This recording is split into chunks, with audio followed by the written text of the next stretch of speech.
قرآن کی تفسیر کہتے کسے؟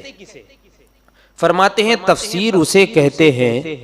کہ قرآن کریم کے وہ احوال بیان کرنا جو کہ عقل سے معلوم نہ ہو سکے۔ تفسیر اسے کہتے ہیں قرآن کے وہ احوال بیان کرنا، قرآن کی آیتوں کے متعلق وہ باتیں ذکر کرنا جو عقل سے معلوم نہ ہو سکیں، نقل کی ان میں ضرورت ہو۔ نقل کی یعنی کسی سے منقول، حضور سے، صحابہ کرام سے وہ بات چلی آ رہی ہو، روایتاً وہ بات معلوم ہونا یہ ضروری ہے۔ جیسے کہ آیات کا شان نزول، کہ فلاں آیت کب نازل ہوئی، فلاں آیت کب نازل ہوئی، تو یہ اپنے رائے سے، اپنے علم سے کوئی نہیں بیان کر سکتا، اس کے لیے نقل کی ضرورت ہے، کیونکہ ہم اس زمانے میں تھے نہیں، تو ہمیں کیا معلوم کہ یہ آیت کب نازل ہوئی، تو اس کے لیے نقل کی ضرورت ہے۔ ایسے ہی آیات کا ناسخ اور منسوخ ہونا۔ اگر کوئی شخص بغیر حوالہ نقل اپنی رائے سے کہہ دے کہ فلاں آیت منسوخ ہے یا فلاں آیت کی یہ شان نزول ہے، تو یہ معتبر نہیں اور کہنے والا گنہگار ہوگا۔ کہنے والا گنہگار ہے، یعنی نقل کوئی حوالہ پیش نہیں کیا نقل کا کہ میں نے کہاں سے نقل کیا ہے، کس کا قول نقل کیا ہے کہ یہ آیت ناسخ ہے یا منسوخ ہے یا اس کا شان نزول یہ ہے، یہ آیت کب نازل ہوئی، اگر یہ سب بیان نہیں کیا، اپنی رائے سے اس نے کیا، تو وہ گنہگار ہوگا اور اس کی بات مانی نہیں جائے گی، معتبر نہیں ہوگی۔ فرماتے ہیں کہ مشکات شریف میں ہے کتاب العلم، مشکات شریف کتاب العلم فصل دوم صفحہ نمبر 35 میں ہے کہ من قال فی القرآن برأیہ فلیتبوأ مقعدہ من النار، کہ حضور اقدس صلی اللہ تعالی علیہ وسلم نے ارشاد فرمایا کہ جو شخص قرآن میں اپنی رائے سے کچھ کہے، وہ اپنی جگہ، اپنا ٹھکانہ جہنم میں بنا لے۔ اپنی رائے سے قرآن میں اگر کچھ کہے کوئی، تو وہ اپنا ٹھکانہ اپنی جگہ جہنم میں بنا لے۔ مشکات میں اسی جگہ ہے کہ من قال فی القرآن برأیہ فاصاب فقد اخطا، کہ جس شخص نے قرآن میں اپنی رائے سے کچھ کہا، اپنی رائے سے قرآن میں کچھ کہا تو صحیح کہہ گیا، تو بھی اس نے غلطی کی، یعنی اس نے اپنی رائے سے کہا تھا لیکن صحیح ہو گیا، تب بھی اس نے خطا کی ہے، اس نے غلطی کی ہے، وہ گنہگار ہوگا۔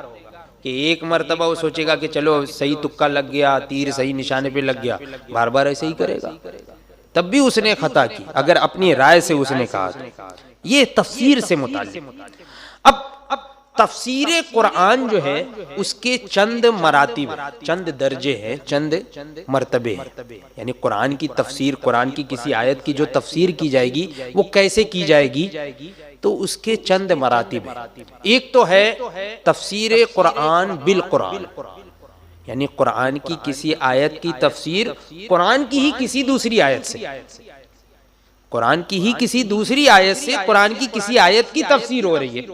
یعنی اس کا معنی مفہوم واضح ہو رہا ہے، تو یہ ہے تفسیر قرآن بالقرآن، یہ اس کا درجہ بہت اعلیٰ ہے، یہ سب سے مقدم ہے۔ اس کے بعد ہے تفسیر قرآن بالاحادیث،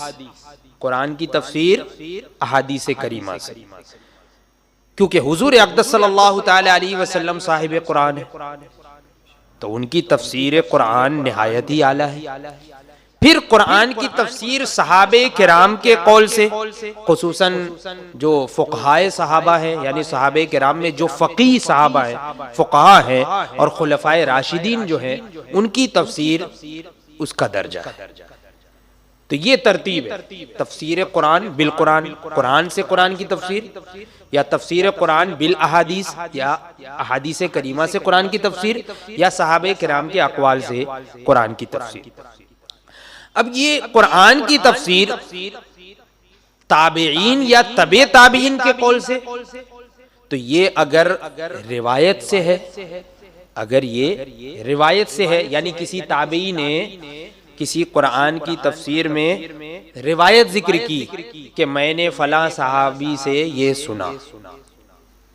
اگر روایت سے ہے تو پھر اس کی بات معتبر ہے، ورنہ غیر معتبر ہے۔ اگر تابعی نے بھی اس کی تفسیر کی ہے لیکن اگر روایت نہیں کیا کہ میں نے فلاں سے اس کی تفسیر سنی ہے، جیسے حضرت عبداللہ ابن عباس مفسر قرآن ہے، مفسر اعظم ہے، تو ان کا قول عام طور پہ نقل کیا جاتا ہے کسی آیت کی تفسیر میں عام طور پہ۔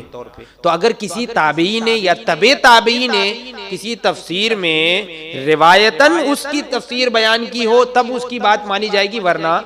نہیں مانی جائے گی۔ تفسیر میں کیا کیا مانا جائے گا؟ یا تو قرآن کی تفسیر قرآن سے، یا قرآن کی تفسیر حدیث سے، یا قرآن کی تفسیر صحابہ کرام کے قول سے۔ تابعین یا تبع تابعین کا قول اگر تفسیر میں ہے تو اسی وقت معتبر ہوگا جبکہ روایت سے ہو، یعنی روایت میں انہوں نے بیان کیا ہو تبھی معتبر ہے۔ یہ تو ہو گئی بات تفسیر کی، یہ اچھی طرح یاد رکھیے گا کیونکہ یہ ایک ابھی شروعات ہو رہی ہے درس کی، آگے جو باتیں ذکر کی جائیں گی عقائد سے متعلق تو اس میں قرآن کی آیتیں پیش کی جائیں گی، تفسیر پیش کی جائے گی، تو یہ چیزیں ذہن میں رہنا ضروری ہے کہ یہ تفسیر ہے تو قرآن کی اس آیت کی تفسیر قرآن سے ہے کہ حدیث سے ہے کہ صحابہ کرام کے قول سے ہے، معتبر ہے کہ نہیں ہے، کسی تابعی کا قول ہے اور روایت سے نہیں ہے تو معتبر ہے یا نہیں ہے۔ تو یہ احکام ہمیں جب معلوم ہوں گے، یاد ہوں گے، ذہن میں رہیں گے، تبھی ہمیں بات سمجھانے میں بھی آسانی ہوگی، سمجھنے میں بھی آسانی ہوگی۔ تو تفسیر سے متعلق میں نے مختصراً بیان کر دیا۔